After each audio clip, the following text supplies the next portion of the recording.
Tonight on Right Turn Garage TV, we got something a little different. We waved goodbye to the Commando. We loved you, but, you know, just trying to reduce the cost of insurance and, you know, with the price of gas, I figure I ought to get something a little rougher on gas because, you know, I feel like I'm really ripping off people that get 30 plus miles a gallon. So we got one that's hopefully not too much of a project, and I might as well just show you. I've always been kind of curious about these Nissan Titans. I liked it because she had pretty wheels and a nice sounding exhaust, but there was a little flaw in this one. The front differential. Yep. I think it's this side, maybe that side. One side, the guy told me that he loaned it to a friend, and we all know friends can sometimes cost you more money than how they help. But a friend borrowed this truck of his, and something about he was in the mud or the snow or something, just giving her heck, and he caught pavement in a bit. So yeah, you know what happens. Correct. Now this particular one, it's the 5.6 four-wheel drive, obviously, because, you know, the front diff. And it's setting at 209,000. So tonight we're going to switch this front diff out. We may be doing an exhaust manifold later on the driver's side. They're known for cracking, and guess what? This one sounds like she's cracked. Not a big deal. Just more YouTube gold out there. Is that right, Billy Nichols? But anyway, hopefully I can show you how to do this and do this efficiently. This particular part here, apparently, if they have if these Nissan Titans have a locking rear diff or something with a switch on it, it's a different rear end. I don't really know. I don't speak Nissan, so. The fellow that I got it from, he told me it's the good one, and it's got a 30-day warranty, so that's really good, or at least it's got 30 days. We're gonna go ahead and put it in today, since I got it today. And without further ado, what we're gonna do first is listen to our text go off. And then we're gonna go ahead and undo these old ends of the axles here. We don't need those. And this old end of drive shaft, because, yep, you guessed it, she was junkyard removed. The lightning scissors got her. So we're going to do that, and then we're going to, you just come with me. I'll show you, okay? So we'll probably get the truck off the ground a little bit, give us a little more belly clearance, and we'll go from there. But first, let's fire up the air compressor, I think. Do all that goodness stuff there, and let's just see what happens. All right, give me a few minutes, get the air compressor fired up, and then we'll slide our big belly underneath there and see what we got. All right, guys, I may have got a little bit ahead just because I want to drive this thing to work tomorrow. Yeah, I know, I'm a kid in a candy store, huh? Just can't help myself. But anyway, I dropped a skid plate right here. They're held on by these Allen head bolts. And then I dropped a smaller skid plate held on by 12 millimeters right behind it. First skid plate mounts right, see all those? Mounts right up to the front there. Second one, you take that loose and it mounts right back here. Yes, wearing gloves, trying to prevent, you know, all kind of nastiness. So, first thing's off. I mean, right there where the oil filter is, it's just yuck. But no leaks, so I'm good. At least I don't think there is. We don't know. So the first thing I'm gonna do, yeah, that sucker's definitely leaking. First thing I want to do is the same thing I did over here. I don't want to take loose any of these mounting bolts yet. There's 3 spots. The reason why is I'm gonna need something to stabilize these here. We're keeping the axles in the truck, okay? One, it doesn't make any sense to remove them. Work harder, not smarter. Is that how it goes? Maybe it's the other way around. Yeah, work smarter, not harder. Don't take out the axles if you don't have to. Just unbolt them. So, that one side's gonna be fun, I think, because it's like clunking around. Not gooder. We'll find out, right? That's okay. Anyway, so that's what I'm gonna do first. First, I'm gonna take this drive shaft, I'm gonna take it loose, then I'm gonna go for these axles. And rather than burn up a memory card, I'll just show you where they are, and then I'll unbolt them afterwards. Ugh. So, right there's your axle. Right there, look at this. Check this gnarliness out. Think there's a problem, Houston? Oh, yeah. A little bit of a problem there, huh? Just a little wobble. So I bet you this one's gonna be the real bear, I'm betting. Then, you slide on over to this other side. You drop your light. Right there's the other one. Then, you go back here a little piece. Right there. See? Just look at him. He's pretty. Right there is, I think that's it, isn't it? Yeah, that's it. Right there's your front dry shaft. And then, I don't know if I have to take it. I think I have to take out this cross member. I'm not sure. We'll see. I think I'm going to. It might make things a lot easier rather than having to work around it. I'm not sure. But there's one bolt right there. That's weird looking. Huh. And then there's another bolt right there. And another one right there. So, let's just see. Hopefully, this goes really well. And we can drop this sucker like nobody's bidding ass. So, wish me luck, and we're going to get started on all those axle bolts and universal bolts, and yeah. So, away we go.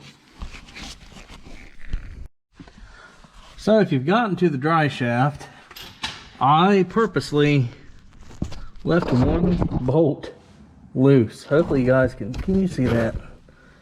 Right there. So, you have to break these loose from the back side of this nut because the head is held like right against the yoke of the dry shaft, and I'm not yoking, I'm being serious. See that? The flathead's held right there. So you got to sneak a wrench on the back side, which isn't bad. It's a 14 millimeter, but these suckers are tight. Very, very, very tight. And there's a, yep, she kind of free falls. So what I did was grabbed this right here, pry bar, and let it jam into the frame. Oops, can't get it that way. Then I put that on the very back. Daggone you. Alright, there we go. Now, you can't break it loose like this because you're working against the frame here. Okay? Oh, man, the video quality tonight. Goodness. So you're going to have to move your wrench down a little further. It's about right there to where it's not going to touch the frame. See, there's a little bit of daylight. Now,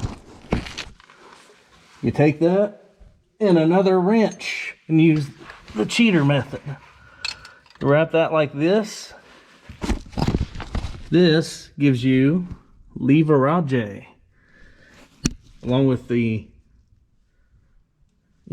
pry bar wedged in there. And then you just give her heck. And I ain't kidding you, them suckers are tight. And the good thing is, you can't get any ratchets in there, or at least I didn't. Maybe you can. I don't know. You know what? Bet you if you drop this darn thing, you might be able to. But anyway, I wanted to show you that because that's important. And I am going to drop this. It's 3 bolts. 2 here.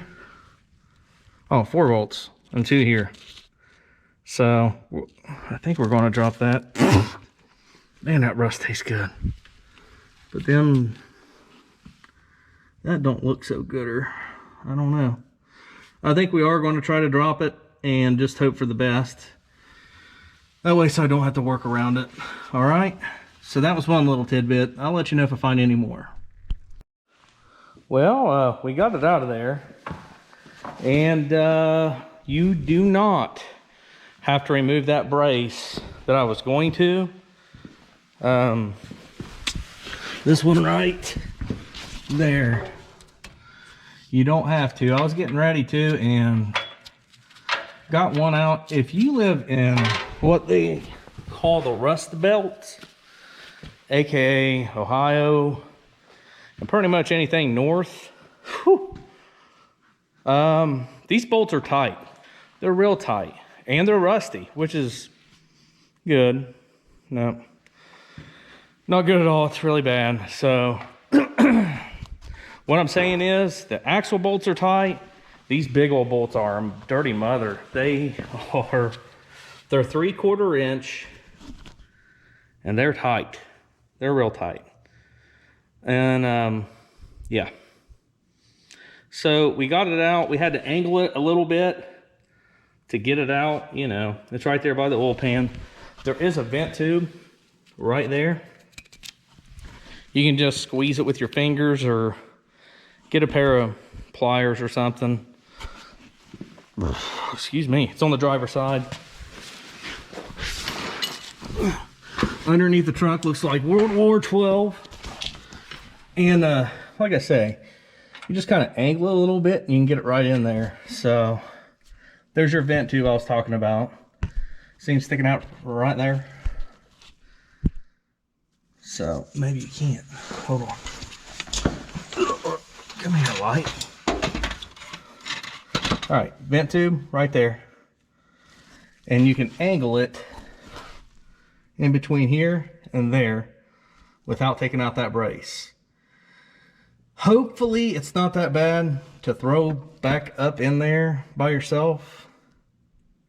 You know, because that's what's happening. I think what I'm going to do is kind of like just manhandle the poopy out of it and try to slide bolts in. Use your knees, feet, karate kick, Judy chopping. And just look at this one more again. Look at this. Whoa! Actually, that didn't even break, did it? Did that break? No, it actually didn't. I could probably take a hammer and go. Do you see that hammer? No, that was the thunder. But anyway, I don't think that's broken. I really don't. So I may just like try to smack him on in there a little bit just because. Like, why not? You know. Huh. Well, I'll be dipped. Make sure you compare your differentials.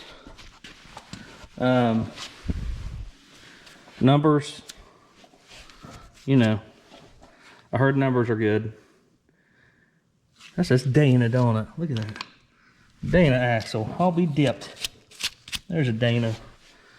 But, you know, rather than look at all these numbers, I'm just going to throw it in there because, you know, the salvage yard said it was the same.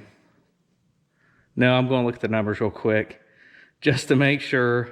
And I'm going to look at all the numbers because there's like more than one on here. You have these numbers here. I don't know if that's just this case number. You have this number up here, right there. And I'll look for like any other ones. Because without like a tag or, you know what, you can probably Google on how to identify these. About 100% sure you can. So maybe that'd be an idea too. Anyway, I'm just going to look at numbers and throw it up in there. These are pretty much the same from like 04 to 2012 or something. They're pretty, yeah, pretty much the same.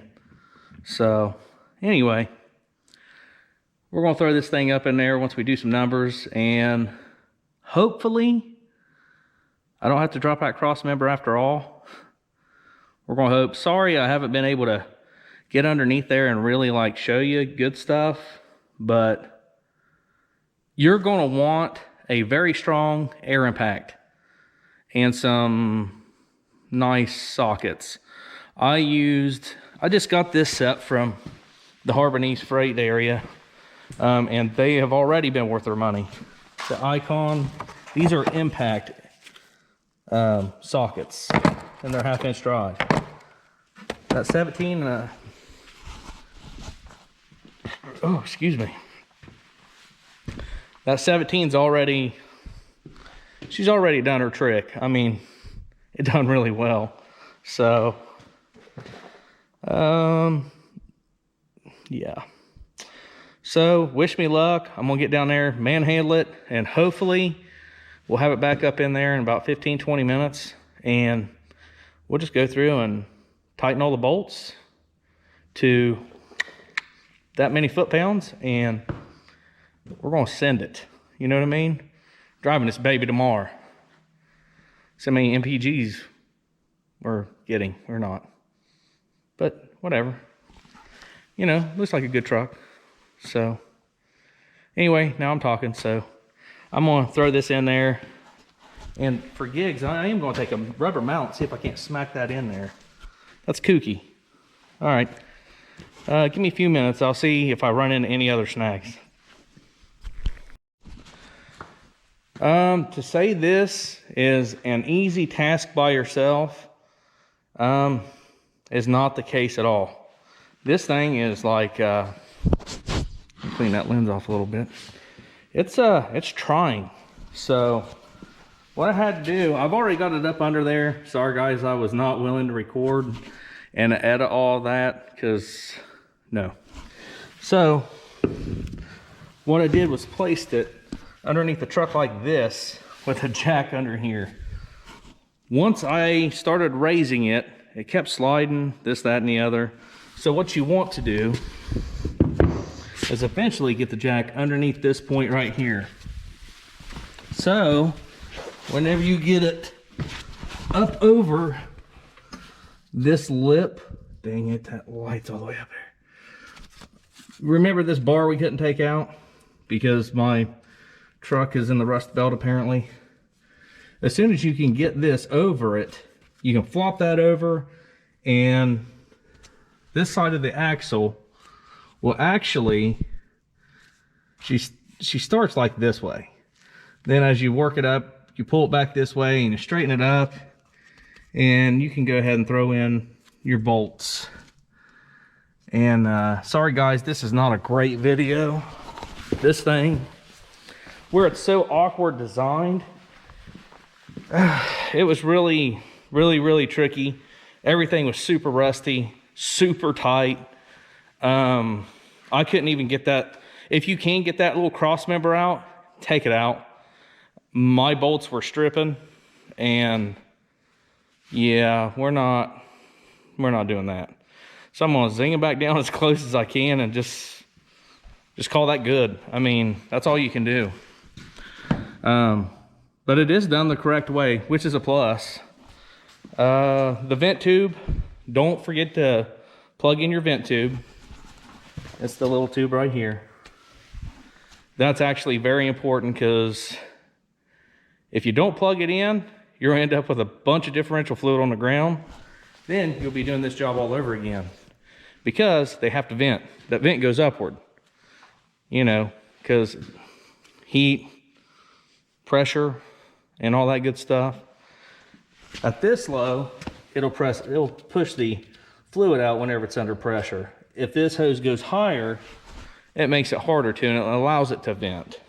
So I tried 2 jacks on this sucker. It was not any better. So I ended up just doing exactly what I told you. Kind of like a rocket ship, and I just shut that sucker up like that. And then, I mean, if you got a friend, unlike me, that doesn't have any, like, get him over here. Because this would have been a heck of a lot easier. It took me like 45 minutes, I think, for reals, to get this sucker positioned just right so I could shove it up over, and wishing that cross member would have come out, because that would have made night and day difference. So no, you don't have to take it out, but it'd be a heck of a lot better if you did. So the only thing I have left now is just zinging these back on, the axles and the front drive shaft. So I'm about pooped, I'm not kidding you. And then I might just buff these out a little bit, make them shine again with some rubbing compound and, you know, something. But other than that, guys, I'm gonna wrap this thing up. I'm about 12 bolts away from just being done, so, and one vent tube. I didn't put the vent tube on yet either, so still gotta do that. But anyway, guys, sorry this video isn't quite up to par, but this thing was a mother by myself. It really was. So if you guys are doing one of these, you know, you might want to look for friends on Facebook, or start making a buddy at work that he don't even have to know how to work on cars. Just, you know, make sure he's strong or something. You know what I mean? And has a whole bunch of resilience. I don't know. So anyway, guys, thanks for watching. We do not have a name for this one yet because we just got it. And they got to earn their nickname, you know? To me, they got to earn their nickname. They got to at least stick around for at least a week, week and a half. Because if I don't own them that long, why name it, right? So we'll be getting back on the mullet machine. Okay, we ain't going to call it machine. We'll call it the mullet machine. That's going to be wrapping up with the metal work, and then I can't remember. I might be doing interior work real soon. So the seats ought to come in, and hopefully we can get those mounted. I'm going to actually see if we have to buy aftermarket brackets or not, or if I can use factory brackets. I don't know yet. But, you know, I'll do a video on it, of course. Anyway, guys, I'm going to wrap this one up, call it a night. And as always, thanks for watching. You know, it's only going to get better, guys. So, and thanks for all you guys that subscribe, your comments, and all your likes. I really appreciate it. And like I say, we'll see you next time here on Right Turn Garage TV.